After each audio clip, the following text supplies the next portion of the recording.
Hey guys, I apologize that things have been so out of whack lately with track record, but I am pleased to announce that after we finally got one out last week with our Best of June, we're finally able to put up a new off-the-record episode. We've been trying to do one of these for a long time, and stuff kept happening to where we couldn't make it happen.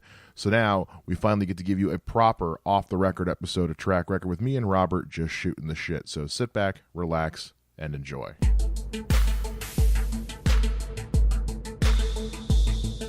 Track Record with your hosts Mike Shea and Robert Yetter, brought to you by Eventide Entertainment. I'm drinking nothing but just Coke, but I did get one of those Strongbow variety packs, which had the artisanal blend.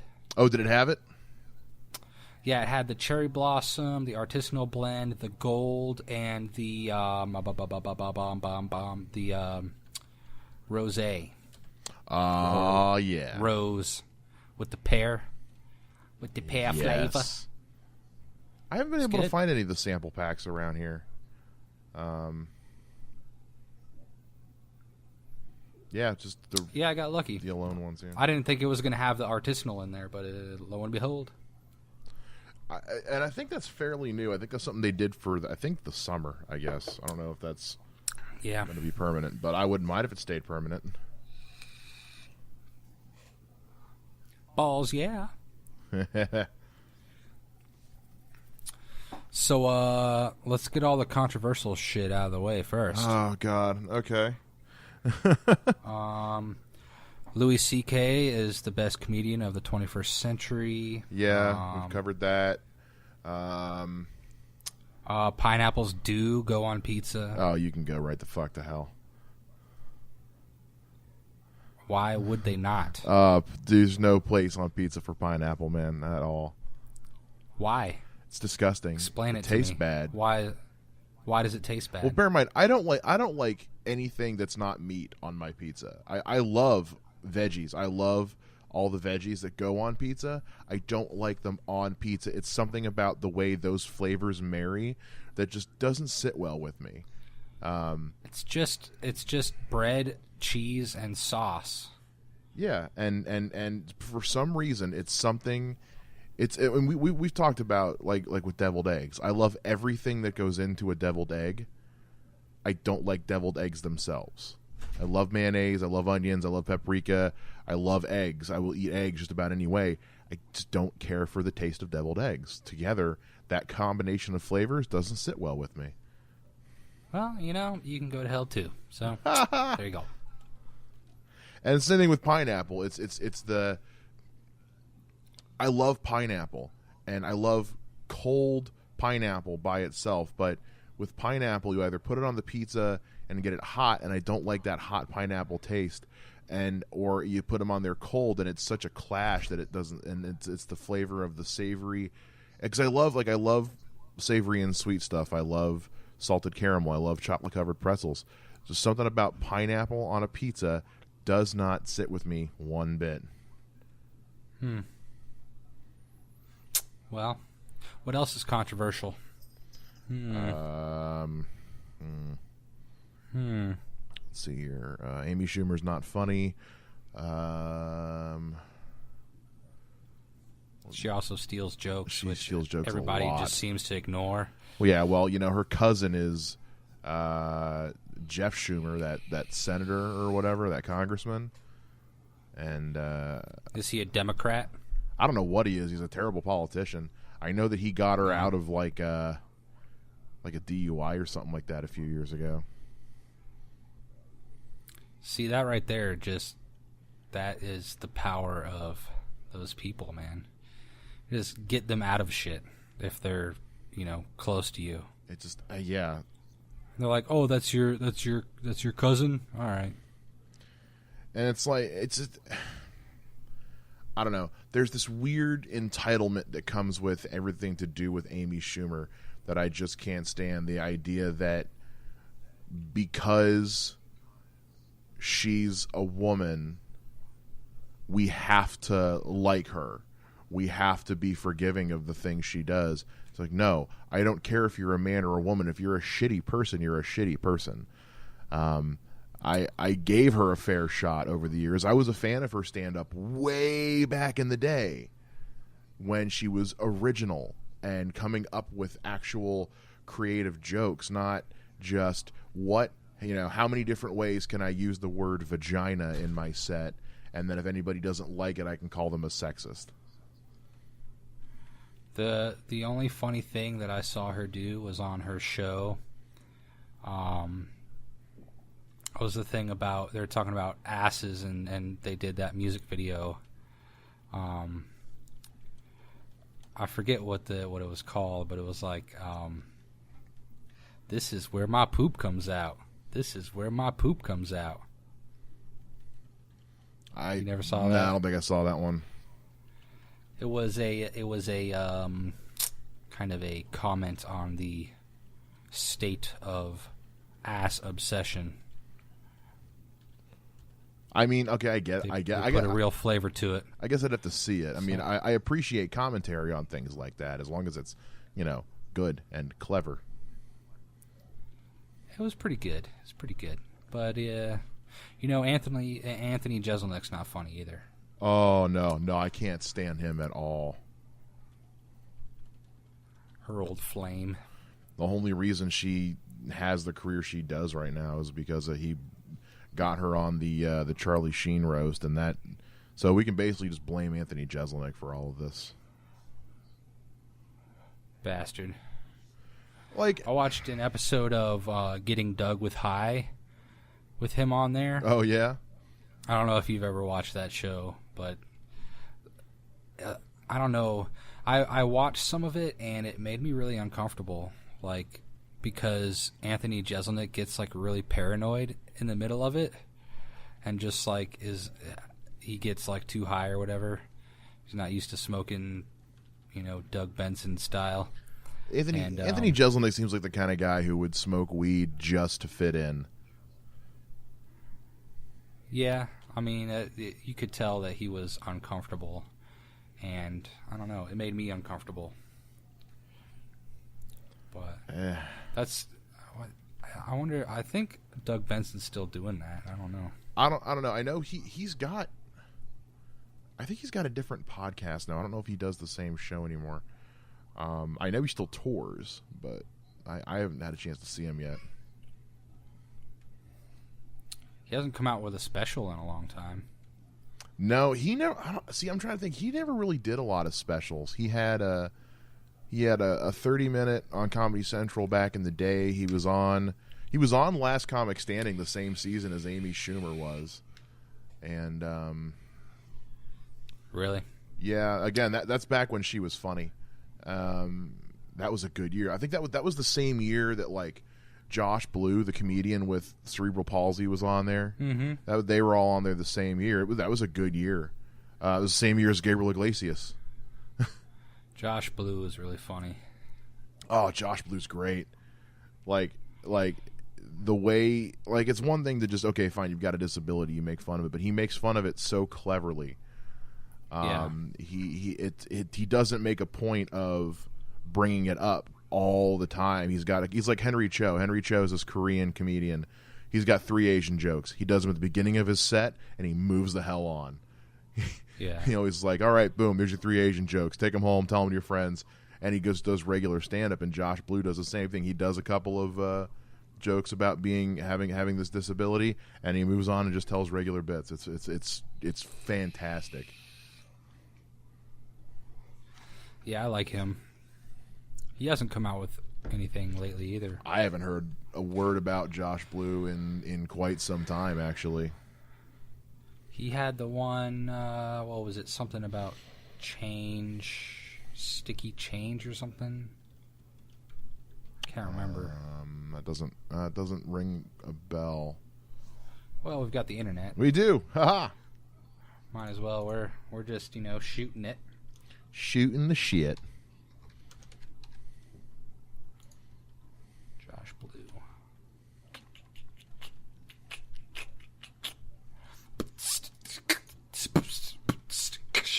Lay down them beats. Let's see here. Yeah, sticky change. I was right. 2013.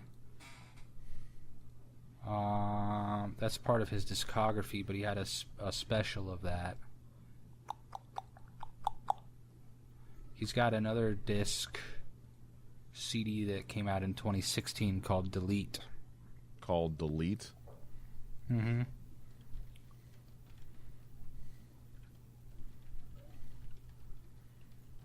But yeah, I'm sure he's just chilling, though. Chilling like a felon. Oh, my back. Your back? Oh, yeah. Back hurting? Always. Dude, Shadow Magic blowing up. Shadow Magic Blowing up, is, son. man. I saw you got a what's the word? An endorsement? Yeah. I've sent some product to a few different people. One of which is Jason Mills from Terminus Audio. Yeah. Which is an old friend of Candace's from back in the day. Really good producer. He runs Terminus Audio that I've been following for a while. And they just be putting out more like hard techno around that range of electronic music. He's also a fantastic drummer, which I was talking to him. He's in a band called Little Horn. Little kind Horn? of a, yeah. That's AKA the devil, Satan. Oh, gotcha. Little Horn. Okay.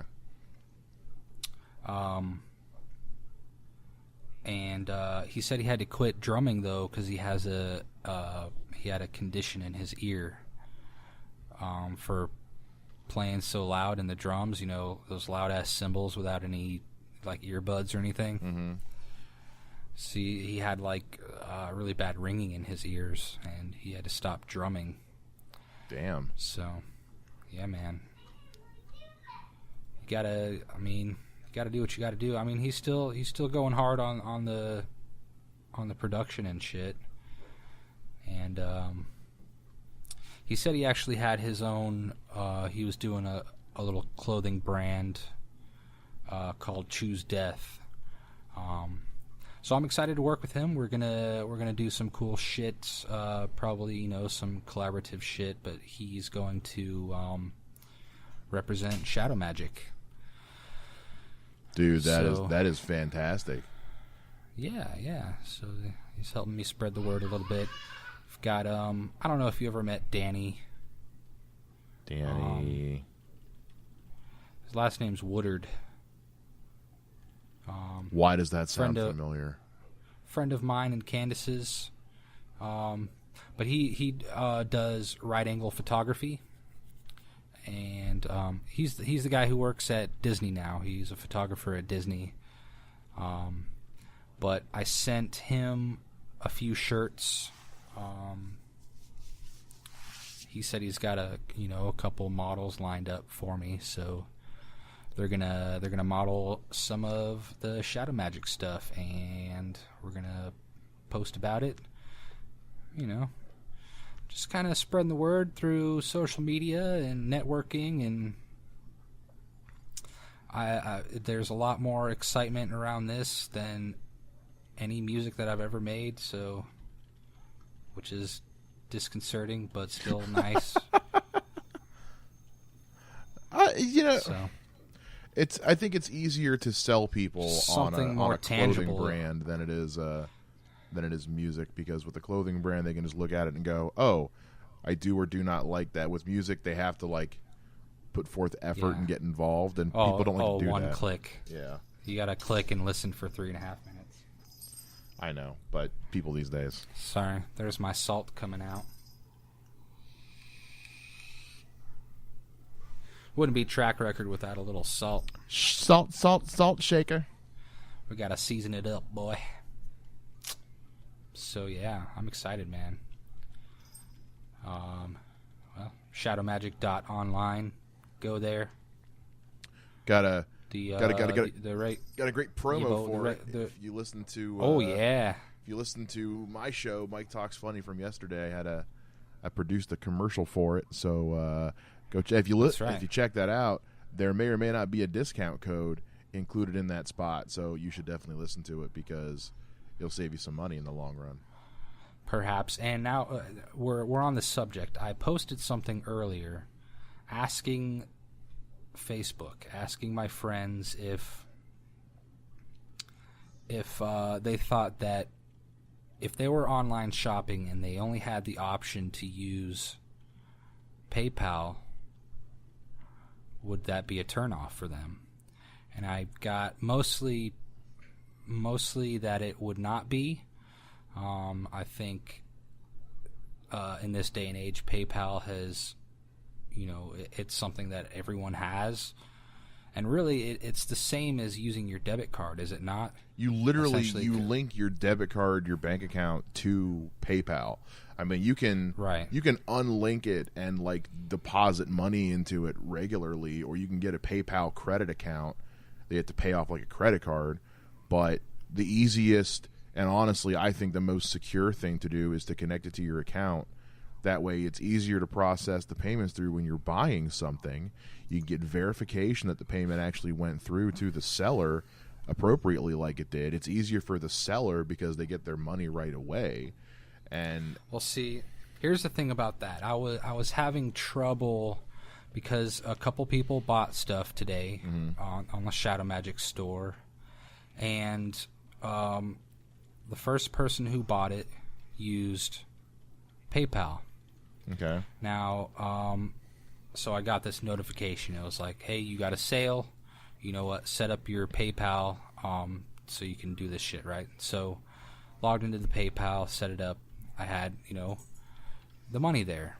Now, the way that this process works with Printful and Shopify, which are these two websites kind of working together to make Shadow Magic happen, the way that it works is that when somebody orders something from my Shopify store, I pay for the production of it. So say it costs $15 to make a shirt. I pay $15.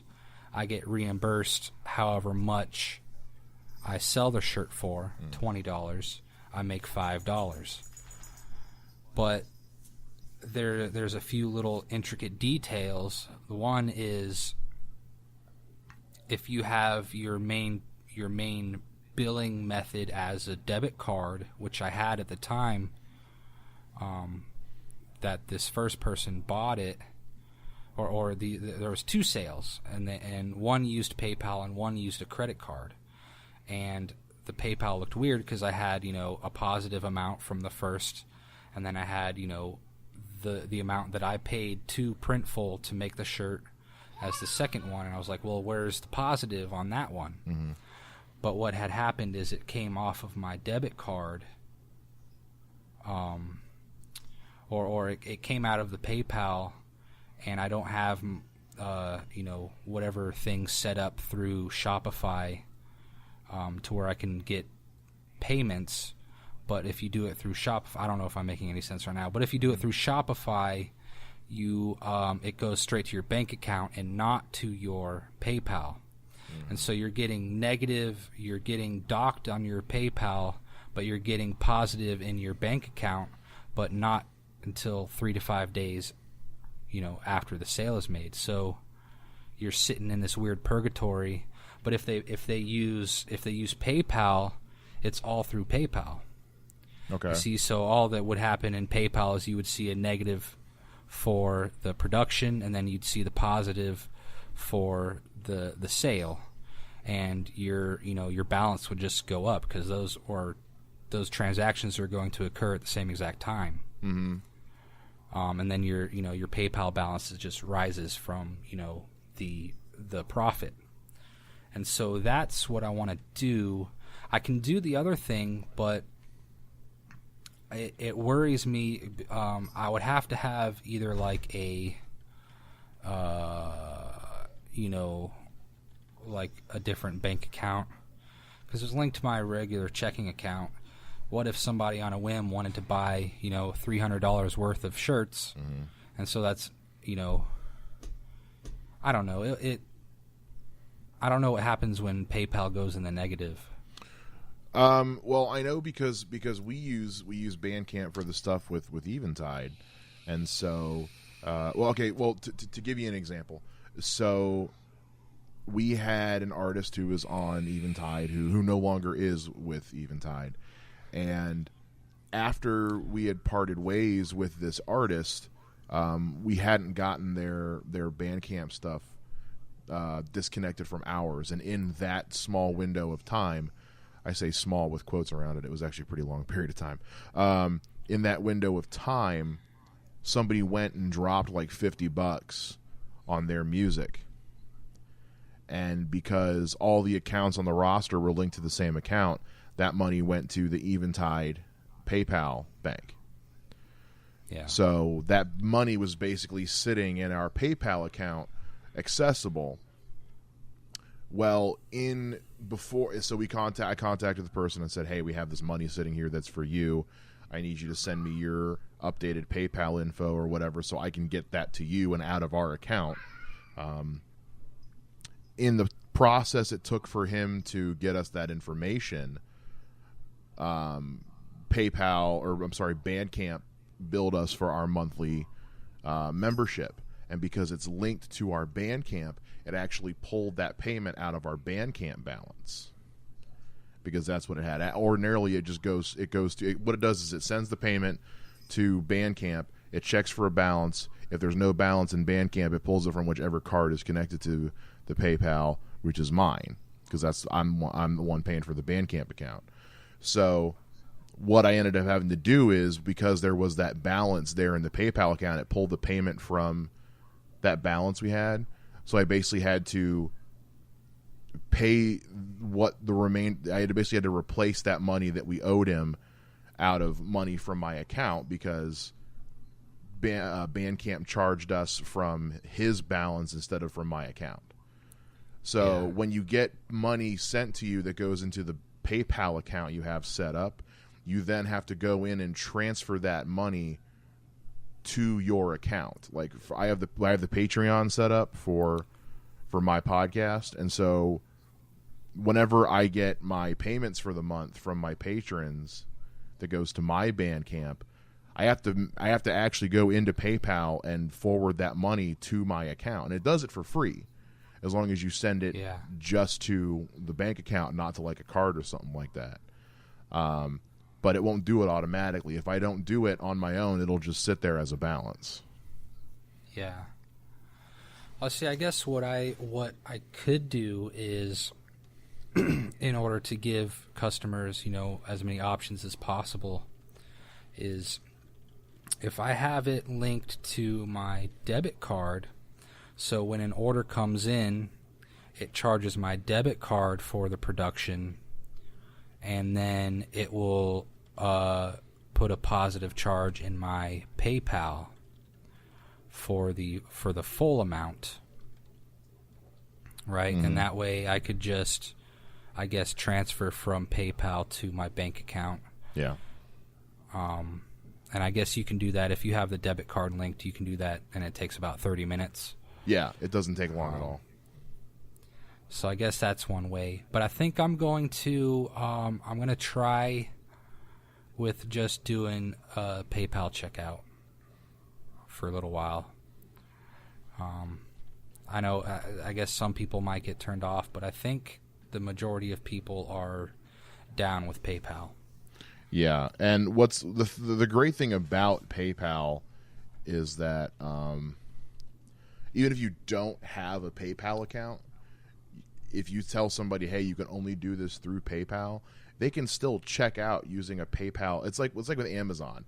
You don't have to have an Amazon account to buy something on Amazon. You check out as a guest. PayPal can do the same thing. The difference between checking out as a guest and checking out as a member is just, if you check out as a guest, you have to manually punch all your info in every single time. Right. Well, that I don't require any of that, and I have that kind of turned off for my checkout process. Right. I can turn that on if they want to, save time. Maybe I can do that, but I don't know. It's pretty. It's just it's really streamlined right now. Yeah. It's brand new. I'm just just getting into it. Well, like the thing about PayPal too is like a lot of people don't seem to remember when eBay was first a thing. You could use credit cards or PayPal. After a while, eBay pretty much said you can't use eBay if you don't use PayPal, because it wasn't secure without using PayPal, especially on a site like eBay where people get scammed all the time by buyers and by sellers. Pretty much everyone on the face of the earth now, the small percentage of people who have a problem with PayPal are the ones who are just either genuinely distrusting people to begin with, old people, or are hipsters. I don't use PayPal. I don't blah, blah, blah, give info to this, blah, blah, blah. But meanwhile, I've got 4 different Twitter accounts and all that other bullshit. Yeah, that shit tracks you way harder. Yeah. But, oh, well. Yeah. So, yeah, I think if you make it, only through PayPal, you shouldn't have too much of a pushback. And the people who do give you kind of a pushback, whatever, you'll replace them with plenty of other customers sooner rather than later. Well, I hope so. I have faith. I just want people to enjoy the product, really. I mean, it doesn't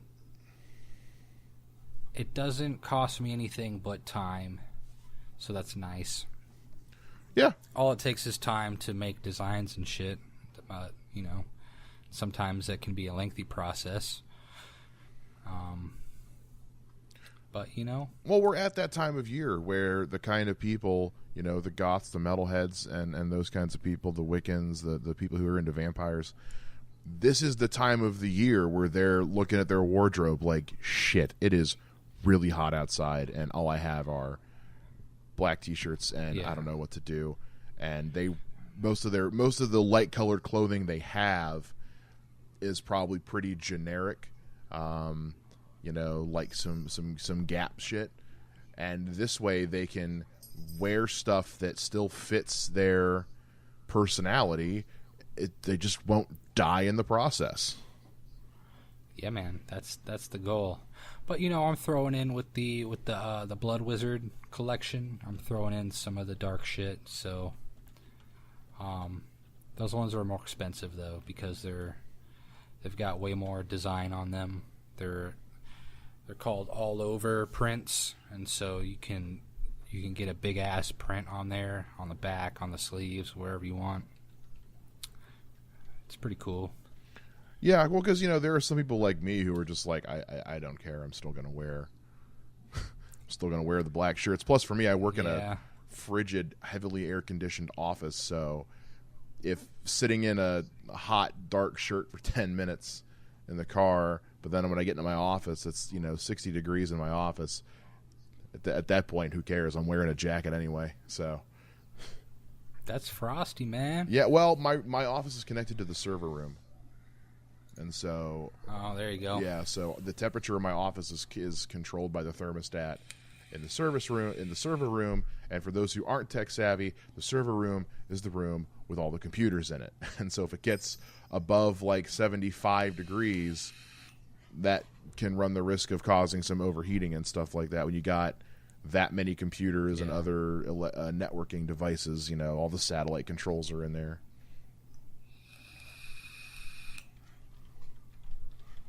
Yeah, man, cooling, number one. Oh, yeah. That, I think, thing for computers is the cause of more failed computer failures than anything else, is people don't properly cool their devices. Well, especially, I mean, like, you probably get these people that are building these computers, and they're using, everyone knows that the AMD chips are like, they run way hotter than Intel chips. They just do. Their graphics cards run hotter. All the Radeon ones. So, but they're a lot cheaper. AMD chips. I got the Ryzen 3 for $200. I think it was. No, $100. Really? And that's like, yeah, $100. That's the latest architecture. You know, it's pretty zippy for. I mean, it's their low end, but I mean it's the latest technology, so it's going to be better than, you know, a lot of shit. Yeah. But it runs hot, and you got to have, you know, proper fans in your system, and I think people might skimp out on getting, you know, good heat sinks or a good flow in their rig. Well, it's like the one you built me has a lot of great airflow. It's got multiple fans. First of all, folks, don't skimp on the fans if you're building a computer. Get 2 fans and get good ones. But there's a lot of ventilation on the computer you got me, including on the bottom, which it's raised up a bit because of the feet on the bottom, so it gets flow through there. Also, I'm in a basement, which even despite the fact that it was 97 degrees outside today, like, my feet were still cold. So that helps too. Oh yeah. Well, that's why. See, I mean, it depends on your motherboard too, because some motherboards only have, you know, so many fan hookups, and so. But like for my main rig, for my gaming one, I've got the one on the top. There's one on the bottom. There's 2 in the front and 1 in the back. So that should be cool. And that's necessary. I mean, it still gets hot in there. You know, if I'm running a game at, you know, ultra for a couple hours, that shit's gonna be hot. Oh yeah. Well, it's like with gaming consoles, even you've got to have those, you know, out to where they can get proper air ventilation. Like, yes, there's a fan inside of there. The cooling fans inside of consoles aren't great, no matter how good your console is. Yeah. And that's why I never understood why they use AMD chips in consoles. Microsoft uses them. They all use them. Yeah. But what I've seen a lot of people do is like, oh, I have a TV stand that's got like the little cubby hole where your console goes in. I'll put it in there. Oh, you don't want to do that. That is the worst thing you can do, because what ends up because then everybody wonders, how come every time I turn my PS4 on, all it does is go whirr, because it's overheating. I have an entertainment center, but my PS4 sits on top of it, where there's plenty of airflow, and I use the cubby holes for like storing cables or controllers and shit like that. Yeah. The thing you have to have, the best thing to do is to have airflow on the bottom. Like especially the PS4 Pro has got the really nice ventilation on it. But mine's sitting on like a metal rack, so the bottom is actually getting some of the cool air, which is nice. Yeah. I mean, keep your stuff cool, your electronics cool, and they will last longer. Mm-hmm. Yeah, like also don't plug your when it's hot, don't plug your phone in. My old car, I had this when I was living down south. I had this '95 Lincoln Town Car. God, I love that car. But at one point the AC went out. And this is, in South Carolina when it's like 105 outside. And I was taking the weekend to go visit my girlfriend at school. And it was so hot outside in this all-leather interior car that had been sitting in the sun in the parking lot all day that I plugged my phone in, but it was so hot in the car that my phone actually gave me a warning like, yeah, no, it's too hot for this. You're gonna blow your phone up. Yeah. So you can tell, folks, like if I'm using my phone too much, I can feel my phone getting hot in its case. Yeah. Phones don't really have ventilation, kids. So when you start to feel like your phone is hot, stop using it. Like let it rest. Put it in your pocket. Go read a book. Go do anything else. Don't plug it in right away either, because again, that's just sending juice into an already hot battery, and that's how your phone explodes on a plane, and then you're put on the no-fly list. Yep. Become one of those guys. Mm-hmm. Yeah, man. So, man, I've been playing a lot of ESO lately. Elder Scrolls Online. Oh yeah. Speaking of gaming. Oh yeah. I did Dark Brotherhood and the Thieves Guild. Are you familiar with Elder Scrolls at all? I played Skyrim. That was about it. There you go. Oh yeah, man. If you get the Dark Brotherhood DLC, in like the first mission, they give you this special knife that you can use anytime you want. Mm-hmm. That if you sneak up behind someone, all you got to do is click a button and it automatically kills them. It's quite beautiful. That sounds awesome. So I've spent quite a few hours just like amassing just gold. I've just been stealing shit and selling it, killing people for money. Don't take this out of context, people. Thank you. It was in a video game that I did these things. I've been playing Grand Theft Auto well, no, I take that back. This month's free game on the PlayStation Gold was Call of Duty Black Ops 3. Which I've never been a big Call of Duty fan, but if you're going to tell me that one of these things is free, I'm going to download it.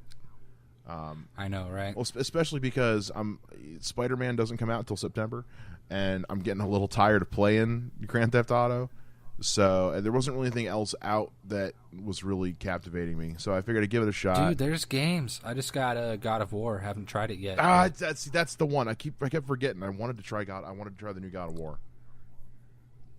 But dude, the September, October is gonna be one hell of a time for video games. Oh my god! There's a bunch of stuff coming out on Switch. We got a Switch, by the way. Oh, did you? Well, we had a PS4, my very first PS4. No, maybe not.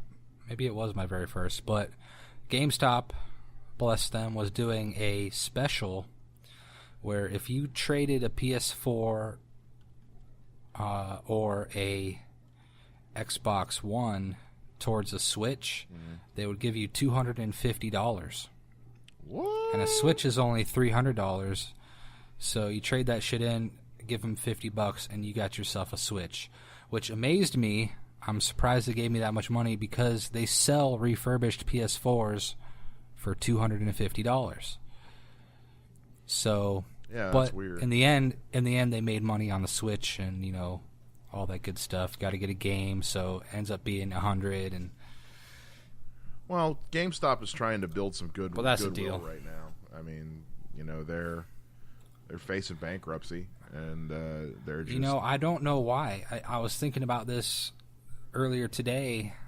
I was reading something about that, and I was thinking, I hate downloading games. It takes forever, even if you have... PS4 has terrible download speeds. Just no matter what internet you have, it sucks. Mm-hmm. So I would much rather go to GameStop, get a pre-owned, and then have it, download the update, which is going to be, minuscule compared to the size of the full game download. And I'd rather do it that way. I don't want to buy, something on the PlayStation Store. Plus, it costs more. Plus, I've got a GameStop credit card. Why the fuck? I'm not sold on digital games yet. I'm just not. That's fair. Steam is a different story. PC gaming, that's different. Steam is a revolution, my friend.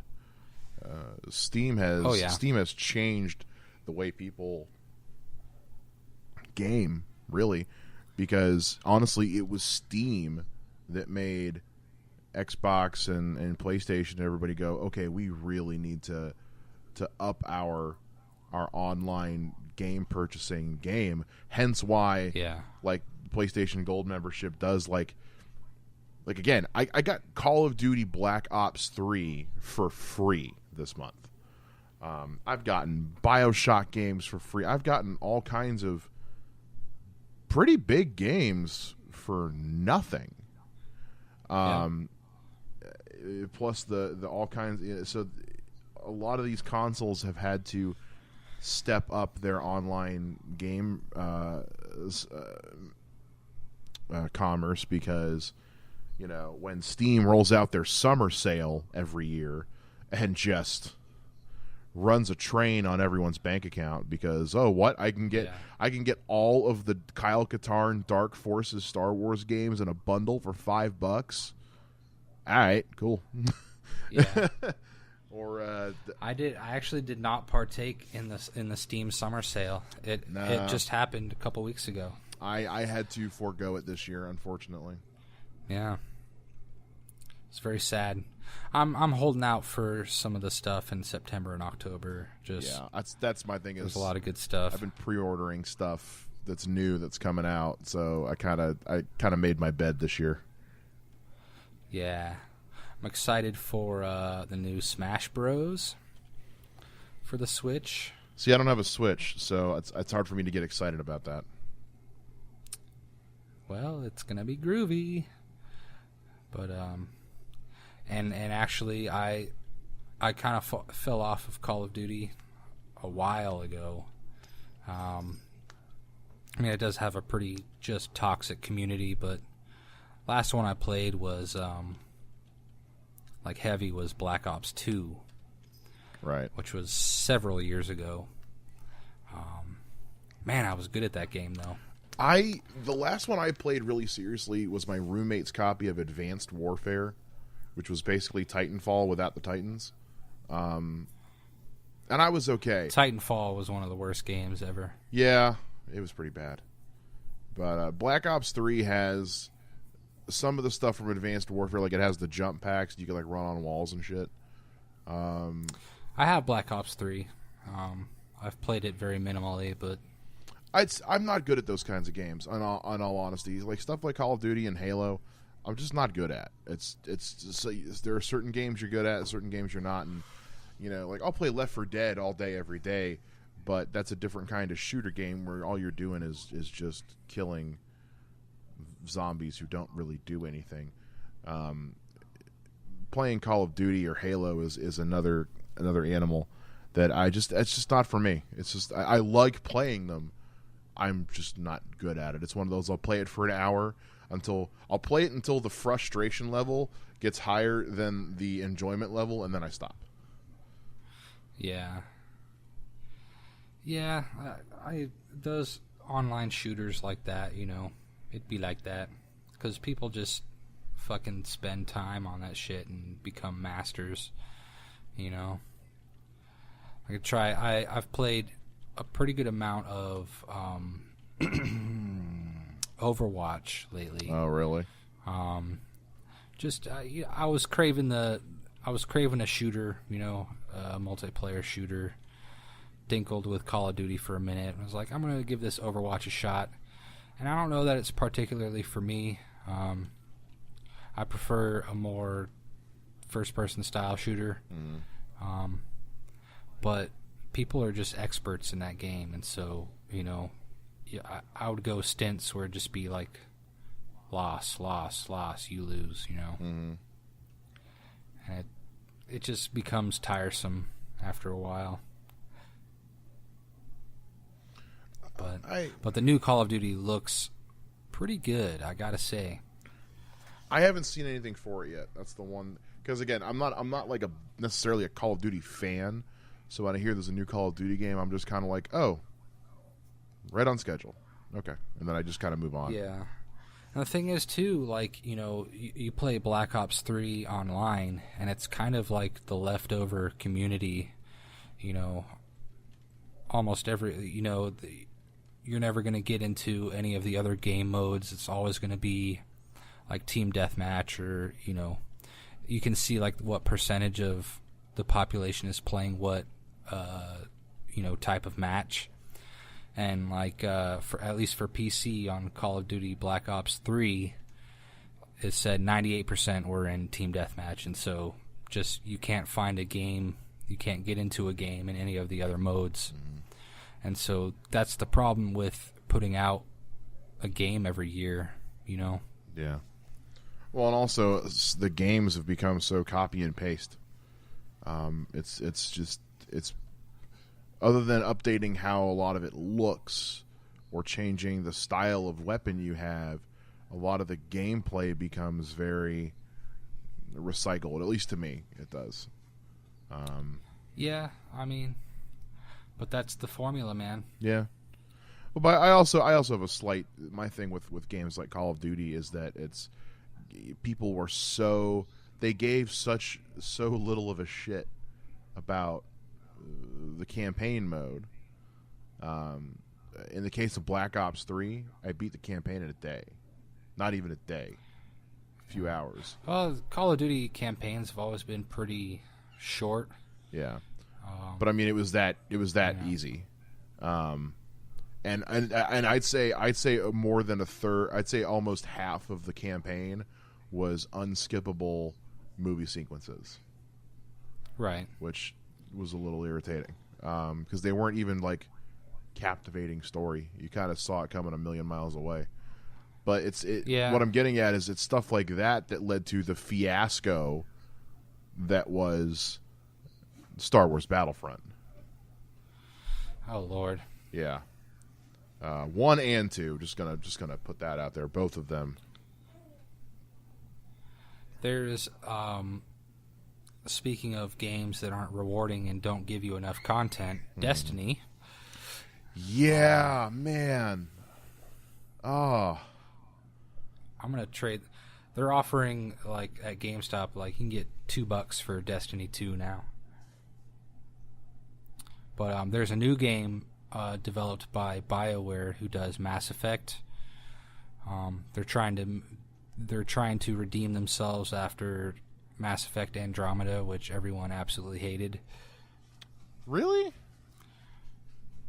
Oh, that was a terrible game, dude. I don't think it was terrible. The most unfun Mass Effect game in the world. It was definitely my least favorite, but I don't think it was terrible.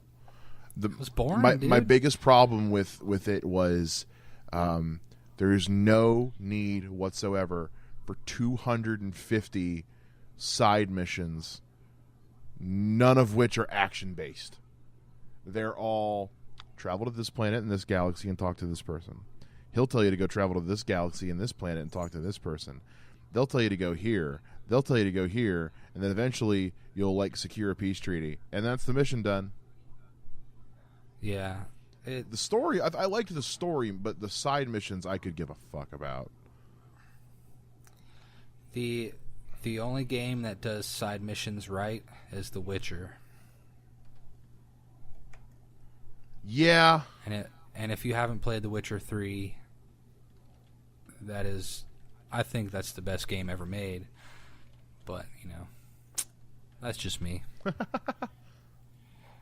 Those are side missions with substance, man. Mm-hmm. And unexpected stuff happens, and you can make certain weird decisions, and it's really cool. You can there's one side mission, and they can they're extended side missions. They can link. If you're hanging out with a certain person, you do a mission with them or whatever, do something for them. You can link up with them again later if they have something else for you. So it's like a continuation of this, this person. They have this whole, different aura surrounding them. But, like there's this one part in The Witcher 3 where you can choose to kill this witch, or you can choose to let her live. But shortly before, a couple missions before you get to decide that, you actually get to decide if you want to sleep with her or not. And so you can sleep with her, and then you can decide to kill her, or like you do, vice versa. Of course, you sleep with her and then you kill her. I mean, Right, if you have the option, why would you not well. do that in the game? But it's like but that actually affects, you don't get to have any more additional quests from that person because you fucking knocked them out. So, well, it's like Mass Effect. That, yeah. One of the first things you do when you play a new Mass Effect game is you look up, okay, who can I have sex with and how do I make it happen and how many people can I have sex with before this game is over? Well, nobody does it better than The Witcher, man. All you got to do is go to the whorehouse and you can just do it. I don't know. GTA, you play your cards right, you can get about 5 or 6 in a single evening. Yeah, You don't really get to see anything other than a car rocking back and forth. It'll cost you some cash. Yes, it will. Oh, The Witcher shows you everything, man. That was the thing everybody was raving about with the new Mass Effect was like it was full frontal, and I was like, really, that's the update we're making here? I mean, that's great and all, but was it? Yeah. I don't know. I guess I played like maybe 8 hours of it, and I was like, wow. Oh, I don't want to do this anymore. It's not until the end of the game is the thing. Oh, like right before the jeez. I'm a big fan of Mass Effect 1, 2, and 3. I will say I'm a big fan of 1, 2, and 3. I think 2. Oh yeah. 2 was just fantastic. And I actually really like 3, but I actually played 2 first, then 3. Then I went back and played 1 and was so thankful I played 2 first. Because if I had played 1 first, I might not have continued on to 2 and 3. Because while I like 1, it was really slow. Yeah. I just like how similar it is to Knights of the Old Republic, which is one of the better RPGs ever made. Oh, yeah. KOTOR. But the reason why I was bringing up Destiny and then Mass Effect, BioWare is making a game called Anthem. Okay. Which, if you haven't looked up a trailer for that, it looks pretty cool. You have exosuits. There's 4 different classes. It's essentially, I think they're attempting to make a Destiny-style game, but just do it better than Destiny. So we'll see if they, but the art and the graphics on that game just look top notch. Look that shit up. Oh, Anthem. But there's a ton of good games coming out, dude. There's Code Vein, the kind of, it's a cross between, not a legitimate cross, but a what's the word for it? Kind of, it's Dark Souls and like God Eater combined, essentially. Dark Souls, but like with God Eater type shit. Fucking Dark Souls. You know what I actually realized just yesterday is that I think I'm falling out of love with JRPGs. Yeah? I think so. I think they need to just get away from that cartoony graphic style and I don't know, just something about the way that you play those games. The gameplay style is just, I don't know that I like it anymore. I'd much rather play Elder Scrolls or The Witcher. I know The Witcher isn't, it's not a JRPG. We'll just say that. JRPG is very specific. You got Bandai, all the, the Japanese RPG. It's got that certain look and a certain feel to it. Just a slow kind of RPG. Hey, Bubba. Say hello to the people. Hi, Say Lily. hello, Mike. Hi, Lily. So, well, if you got anything to tell the people, I'm going to get this little girl some milk. Okay, go ahead, man. All right. So, we just wanted to let you guys know, this is the part of the show where I'm going to shamelessly plug a whole bunch of stuff. But always check out my show Tuesdays, Mike Talks Funny. I have new music every week, great interviews with everybody every week. And like I said, if you listen to this week's episode, we have a promo for Shadow Magic, which can give you a promo code to get stuff cheaper in the store. You get it's a discount code. I just saw Ant-Man and the Wasp today. It was a good movie. Saw Jurassic World last week. It was okay. I saw the Mr. Rogers documentary last week. That was fantastic. Definitely go see that. If you're wondering why there's been so much typing in the background, that's on my end right now. I'm doing some writing, and I kind of had a wave of creativity hit me at the same time that we were doing this. So I've kind of been writing stuff out and tossing ideas back and forth with somebody while we record, and he's back now. So anyway, yeah, so that's what I think of Robert, ladies and gentlemen. I know I'm salty. I can't help it. So salty. I smell good all the time, though. Yeah, you do. I've got a Versace cologne. Versace? That my sister got me. Uh-huh. And, oh, yeah, Versace. And I've got which is my absolute favorite cologne. I saw it in a magazine, and it was Johnny Depp was kind of the model for it. And I knew that I wanted it right then, but after I smelled it, I knew that I wanted it more. It's called Sauvage by Dior. Are you sure it's not just Savage? It's Sauvage. It's got a U in there. Salvage. I like that better. But that is by far the best smelling cologne that I have ever smelled. The Versace one's nice too. My sister got me both of those, by the way. She's very sweet. My sister got me an Invader Zim big bottles. figure. They last a long time. There you go. two different worlds.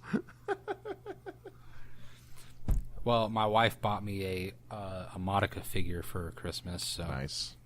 We're almost there. I prefer real figures, Mike. None of that pop shit. Hey, look, they're cheap and they're adorable and they're well made and they're easy to store. So, did you ever see? Did I show you at some point over? Oh, you were over here. You saw all the fucking figures that I had. Hell yeah, the ones that are no longer on your wall. Oh yeah, we're moving to Florida. Florida. So I wake up and I'm in Florida. What's wrong? I'll never eat one of those again, unless it's covered in peanut butter. My name is Florida. That's the name of a state. Speaking of that, that's a reference to Secret Life of Pets. Didn't like it. Oh man, that movie's awesome. I've seen it at least 3 trillion times. I liked the trailer a lot more than I liked the movie.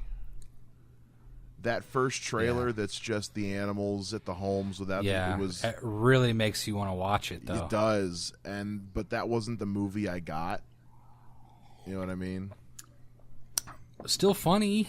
It was. Kevin Hart as the crazy rabbit was everything. I wanted more of the stuff that we saw in the trailer.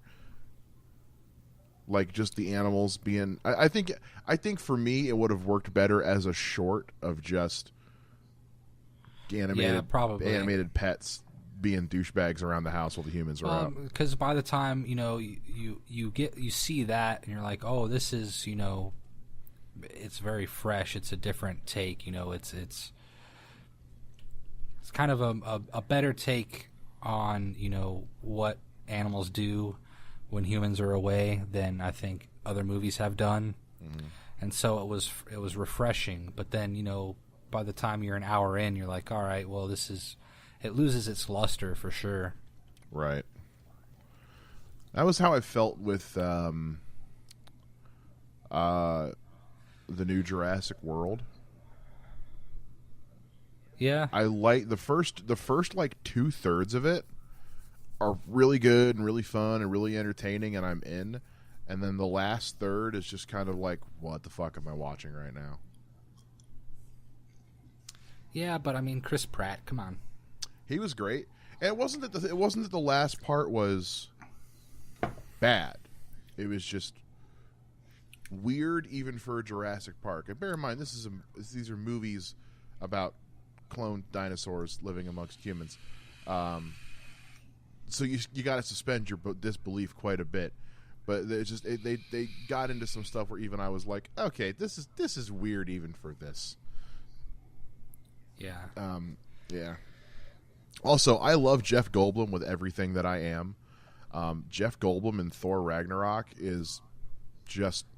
Oh yeah. Just I want a whole movie of just that.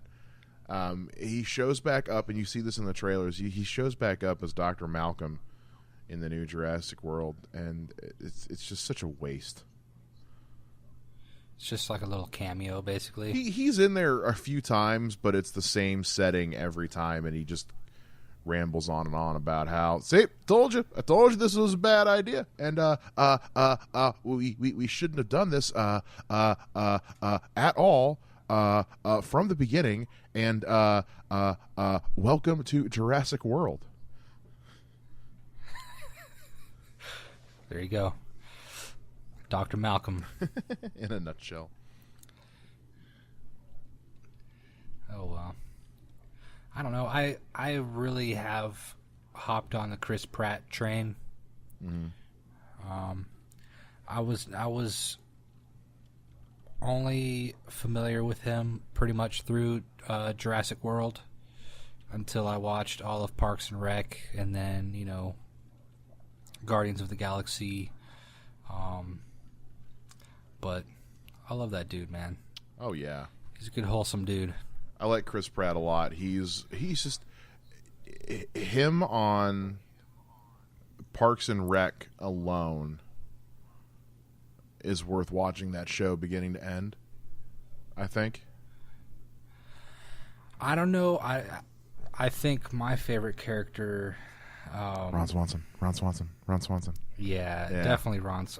He just, like, some of the shit in that will make you laugh so hard. More than Andy does, because a lot of the stuff, especially towards the end, a lot of the stuff that Andy says is just flat out nonsense. Retarded. Yeah. Now I will say this: I love April. Yeah, I love April. Oh yeah. How many meetings do I have today, April? You have 57. Why? I kept scheduling them all for March 31st. I didn't know there was a March 31st. I thought I was scheduling them for a day that didn't exist, so you never have any meetings. And he's like, I'm so proud of you, but it didn't work. Yeah. I love how he's got her and Ron was good. He's got that riot control thing on his desk, pointed right at the chairs across, so whenever they sit down, that's the first thing they see. Yeah. Ron Swanson. My absolute favorite part is where he goes to a diner, and he's eaten a plate of some shitty food, and he's had enough of it. He's like, he talks to the waiter guy. He's like, I want you to go back there and tell the cook to make me a whatever, like a steak, all the bacon and eggs you have. Yeah, and all the eggs you have. And then he's like, I'm not sure that you quite understand me. I mean, all the eggs that you have. What you heard was, bring me a lot of bacon and eggs. What I actually said was, bring me all the bacon and eggs you have. Yeah. And he has that fist, and he's just shaking his fist like, God damn it. My favorite moment is a really quick one, and that's just, he said he's at a diner with Leslie, and he says, yes, I will have the number 15. And the guy's like, sir, that's a party deli platter. It feeds 20 people. I know what I'm about, son. Yep. I have to take another break real quick. All right. So we're gonna. If you got more shit to talk about, I don't. We're gonna use this as a perfect moment to drop in some promos because I got nothing else to talk about. Nothing brings people together quite like the movies, and every week Aaron Lopez wants you to join him in a discussion about the latest and greatest in the world of film. So grab a drink, grab some popcorn, and get comfy. Come join Aaron and friends every Thursday at The Drive-In, presented by Eventide Entertainment. Oprah's Book of the Month Club? Please. we've got something much better in store for you. Let's talk about books. The energy is right. I got a candle going. It feels good. Every Monday morning, Jessica Gillen sits down and talks with you about the very best in books and literature. Murder on the Orient Express, The Strange Case of the Alchemist's Daughter, The Cruel Prince. It's The Bookseller, every Monday morning, brought to you by Eventide Entertainment.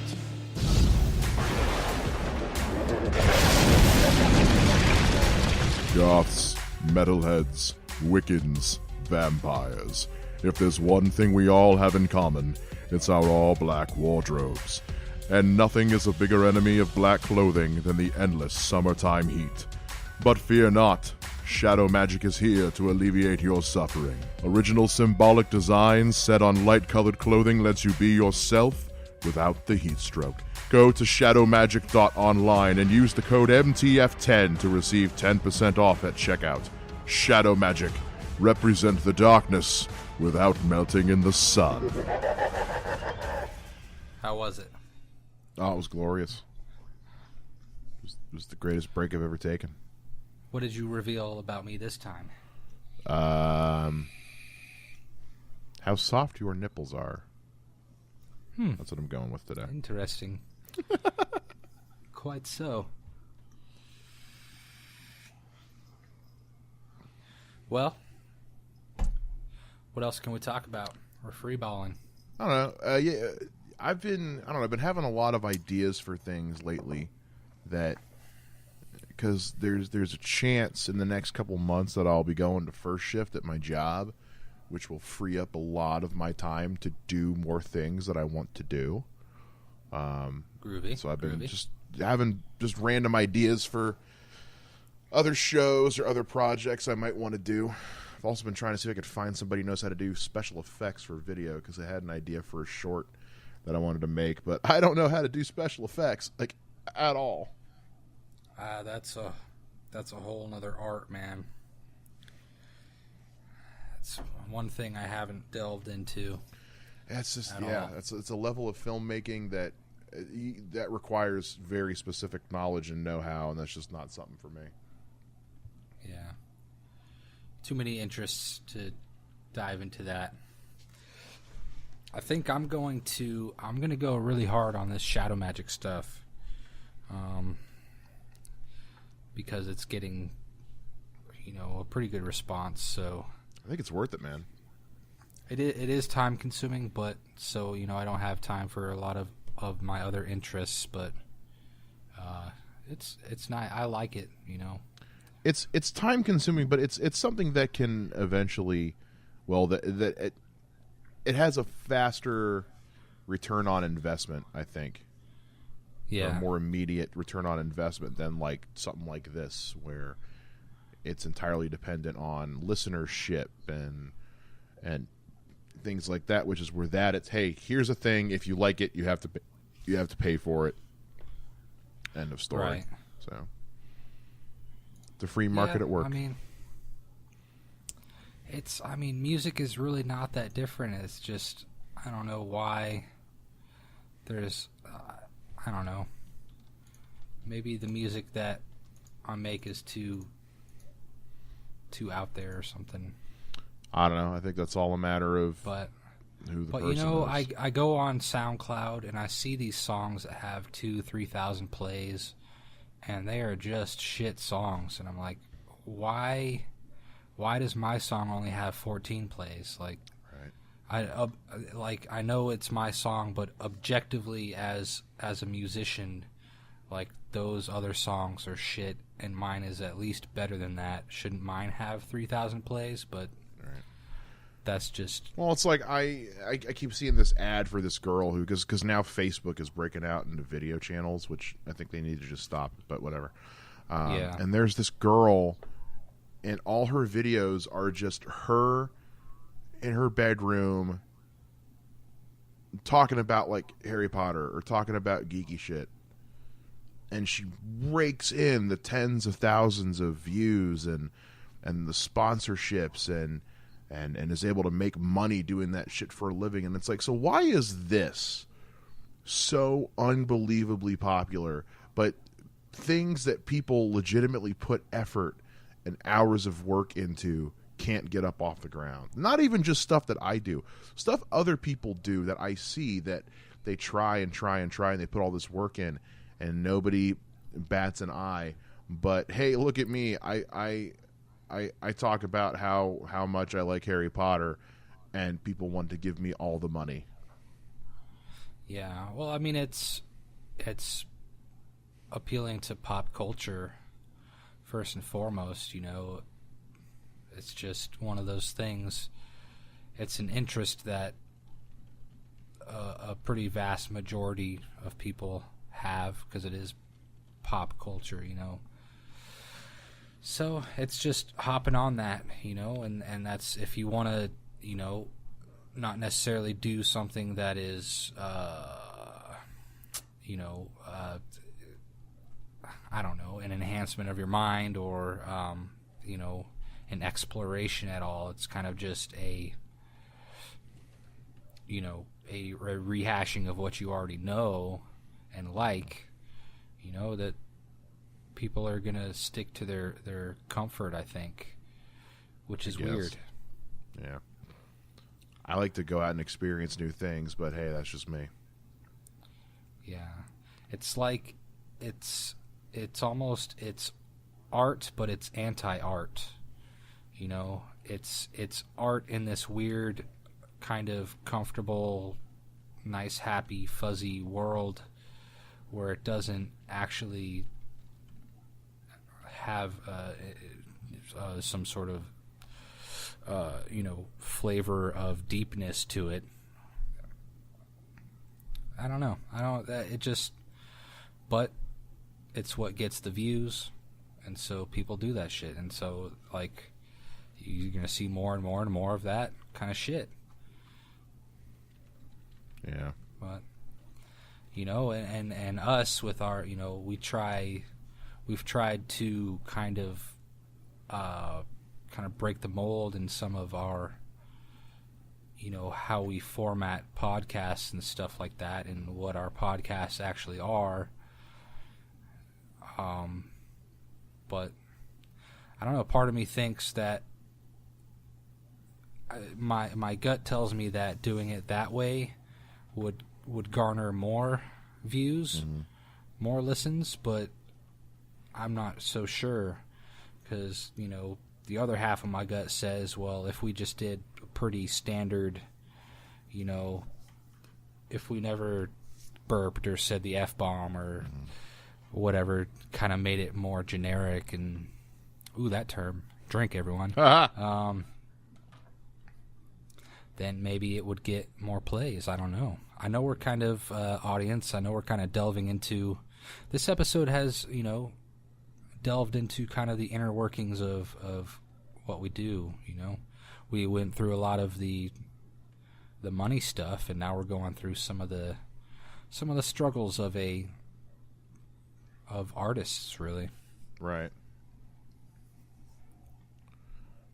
But that's what sets our show apart is I don't think we hide anything, you know.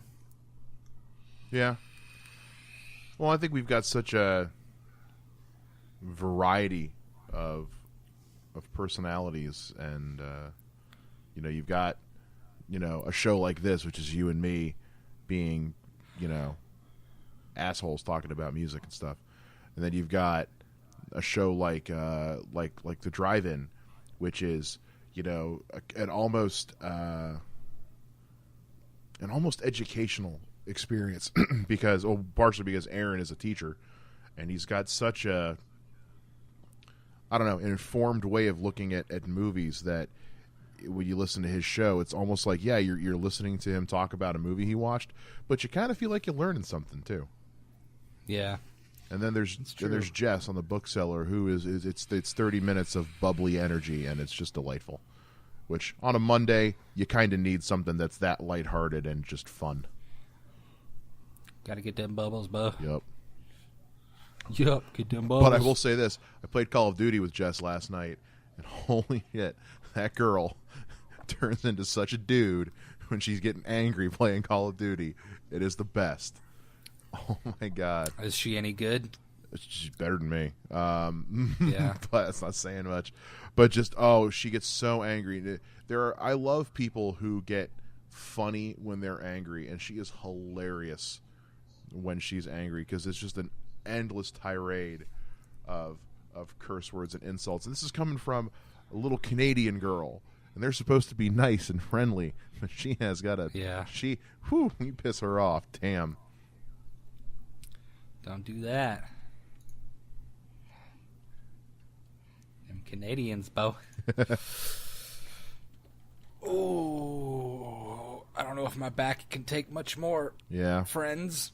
Old man's clocking out. It's also late, and I get up at 5 o'clock in the morning, so there's that too. Yeah.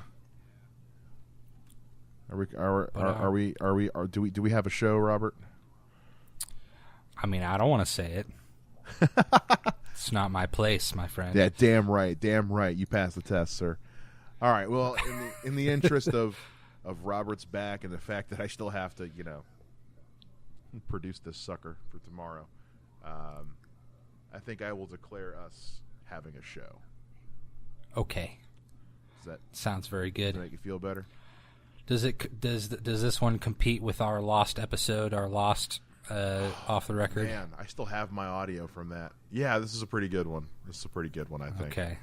I don't even remember what we talked about. We talked about all kinds of shit on that one. I feel like we may have had similar conversations to this one because as we were talking about stuff, I feel like we've talked about this before, but I'm pretty sure it was on the Lost episode, so I don't think anybody's heard us talk about this before. Maybe. I don't know. It's hard to, I watch the Rooster Teeth podcast sometimes, and I'm sure they have fans that have kind of put together, when they tell the same story on a podcast that's 200 episodes, in the future.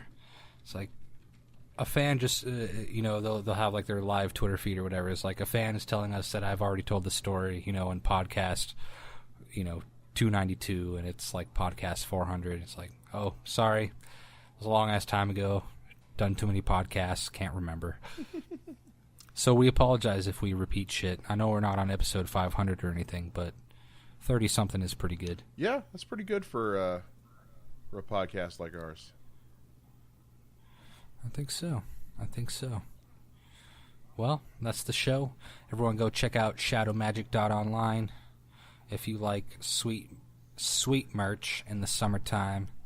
And remember to go for your dark hearts. Go check out this week's episode of Mike Talks Funny. There is a promo code in the episode where you can get 10% off at checkout. But you got to listen to the episode to find out what that promo code is. Oh, I tricked you into listening to my show. That's right. When you find out the code, actually, you'll be like, "Aw, that's it." I know, right? It's a pretty standard code. Could have figured that out. We'll get more creative with these discount codes as we go. Yeah, maybe we'll make one for every show. That's not a terrible I don't know. idea. Yeah. Well, depends on how much money I want to make. Well, because then that way I can at least put I could also, I guess I could make a generic version of the promo that doesn't have a discount code and just put that on the other shows. Well, I could make a generic discount code. Or you could make a generic discount code. If you could, you just type in discount code. Maybe you'll get something special. Who knows? Oh, what? Discount code. Didn't need honey for that. Oh, yeah. You use honey? In my tea, yes. No. Honey, it's a, what do you call it? Like a Chrome extension or whatever. Whenever you're on like a shopping website, it'll automatically search for like promo codes and shit. And it'll try them all out until it finds one that works. Never heard of it. It's pretty thick, man. I'll check it out. I've had it work a couple times. It's especially useful for for Amazon. Mm-hmm. Like when you go into your cart on Amazon, Honey will calculate to see if you're getting the best price. Because sometimes something will be marked as, Amazon Prime, but it'll be more expensive than something that you can get with,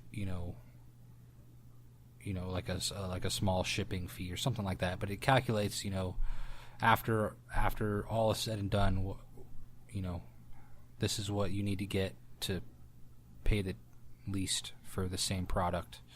Okay. It's pretty nice. I have something like that for grocery shopping. This is called Basket. It's an app on my phone. Yeah? You plug in what your shopping list is, and it tells you where you can go to get that shopping list for the cheapest. Okay.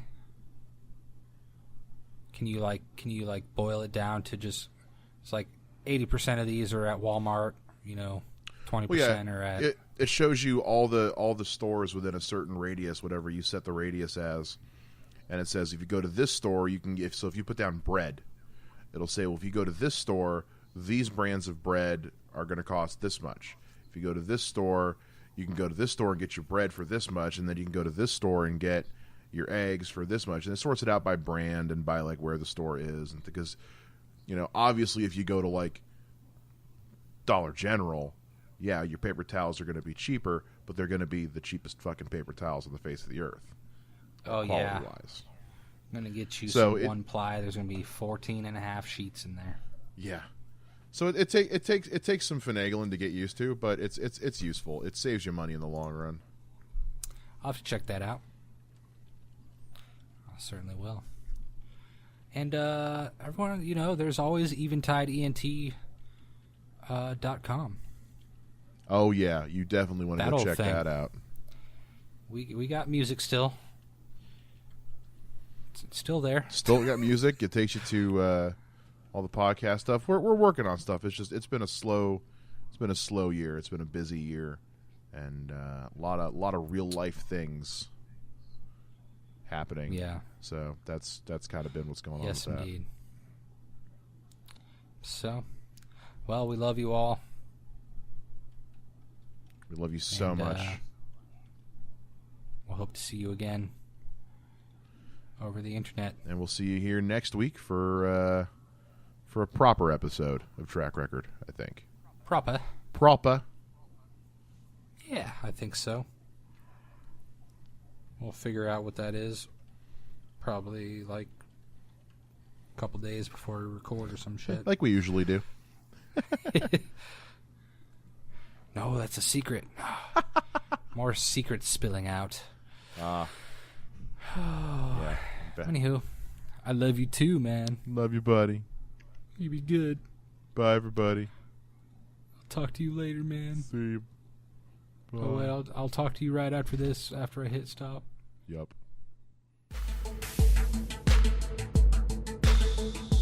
Wednesdays on Eventide, Robert Yetter and Mike Shea sit down and throw albums at each other, talking about them, picking them apart, ripping them a new one. All different artists, all different genres, all different levels of suckage. It's Track Record, Wednesdays at 9 a.m. on the Eventide podcast feed. For more information, go to eventideent.com.